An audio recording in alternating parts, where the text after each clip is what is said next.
ہر قصے کا سبق، ہر واقعے کی روشنی۔ تو چلتی ہیں ان سنہری لمحات کی طرف۔ ابرہہ کون تھا؟ حبشہ یمن کا عیسائی گورنر جو ایک ہاتھیوں کی فوج کو لے کر خانہ کعبہ پر حملہ کرنے کے لیے آیا تھا۔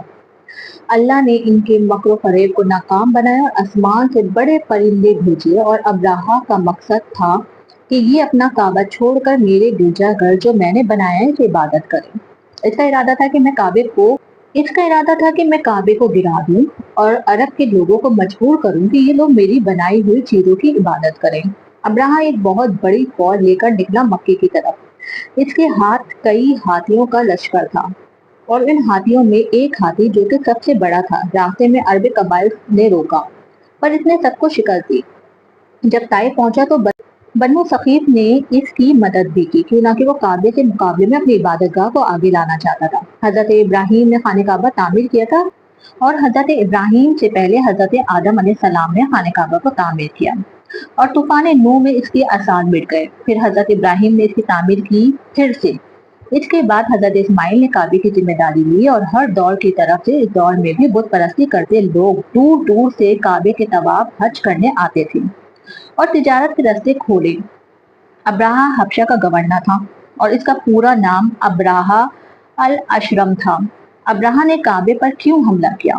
کیونکہ ابرہہ جانتا تھا کہ کعبے کی وجہ سے دنیا بھر سے لوگ آتے ہیں اور تجارت کرتے ہیں، اور وہ جانتا تھا کہ اس طرح سے تو کعبہ جو ہے وہ بہت ہی زیادہ تجارت میں بھی آگے بڑھ رہا ہے، اور عبادت گاہ میں بھی لوگ بڑھ رہے ہیں، کیونکہ دور دراز سے لوگ آتے تھے شہروں سے اور کعبے کی عبادت کیا کرتے تھے۔ اور اسی لیے اس نے بھی کہا کہ میں بھی ایک ایسی عبادت گاہ بناؤں گا جہاں دنیا بھر سے لوگ آئیں گے اور تجارت کریں گے۔ پھر اس نے یمن کا گرجا گھر میں ایک گرجا گھر کی تعمیر کی، جس کا نام القلیس رکھا۔ القلیس کے معنی ہے ٹوپی پھینک دینے والا۔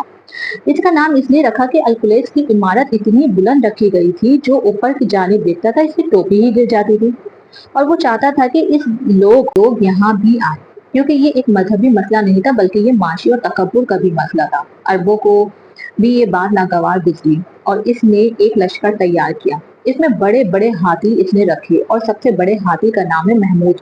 جب یمن سے روانہ ہوا اور مکے کے لیے آگے بڑھا، جب مکے کے قریب اس نے رستے میں اپنا لشکر روک کر قیام کیا تو وہاں بڑے بڑے اور بھی جانور تھے، اور اس نے اپنی قید میں لے لیا ان تمام جانوروں کو، اور اس میں سے ایک جانور جو کہ حضرت عبد المطلب کے 200 اونٹ بھی تھے، جو ابرہہ نے قید کر لیے۔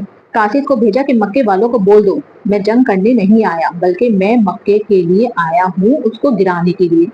جب قاصد مکے میں پہنچا، پیغام پہنچایا تو عبد المطلب قاصد کے ساتھ ابرہہ کے پاس آئے اور کہا میرے 200 اونٹ ہیں، وہ واپس کر دوں۔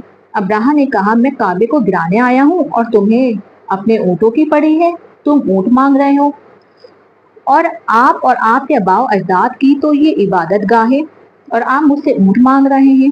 عبد المطلب نے جواب دیا اونٹ میرے ہیں اور ان کا مالک میں ہوں، اور خانہ کعبہ کا مالک اللہ ہے، وہ خود اس کو بچا لے گا، اور تو جانے اور کعبے والا جانے۔ اور عبد المطلب نے قریش کو مشورہ دیا کہ وہ وہاں سے جگہ چھوڑ دیں اور پہاڑیوں کی طرف پناہ گاہ لے لیں، ورنہ ابرہہ ان پر بھی حملہ کرے گا۔ چنانچہ سب چلے گئے، اور واحد عبد المطلب روکے اور کعبے کے پاس آئے اور اس کی حفاظت کی دعائیں مانگی۔ اللہ اپنے گھر کی حفاظت فرما۔ اگلے ہی روز صبح ہاتھی آئے، اور سب سے آگے ہاتھی جو موجود تھا اس کا نام محمود تھا، جو کہ سب سے زیادہ طاقتور بھی تھا اور سب سے بڑا بھی تھا۔ اور جیسے ہی وہ خانہ کعبہ کے پاس اپنا لشکر لے کر آئے، وہاں ہاتھی رک گئے، آگے ہی نہیں بڑھے۔ بہت کوشش کی ان ہاتھی نے لیکن آگے نہیں بڑھا، وہ سب جگہ چلتا لیکن آگے خانہ کعبہ کی طرف نہیں بڑھتا، وہی رک گئے۔ تبھی چاروں جانب سے آسمان کی طرف سے پرندے آنے لگ گئے، اور لا تعداد پرندے جنہیں ابابیل کہا جاتا ہے۔ ابرہہ یہ منظر دیکھ رہا تھا، ابرہہ کے لشکر پر برس پڑے، اور ہر پرندے کے پاس 3 کنکریاں تھیں، 2 پاؤں میں اور 1 منہ میں، اور لشکر پر کنکریاں مارنا شروع کر دی۔ اور یہ کنکریاں کہتے ہیں کہ اتنی زیادہ تیز تھی کہ جس کے جسم کو چاہتی چیر دیتی، اور وہ وہیں مر جاتا تھا۔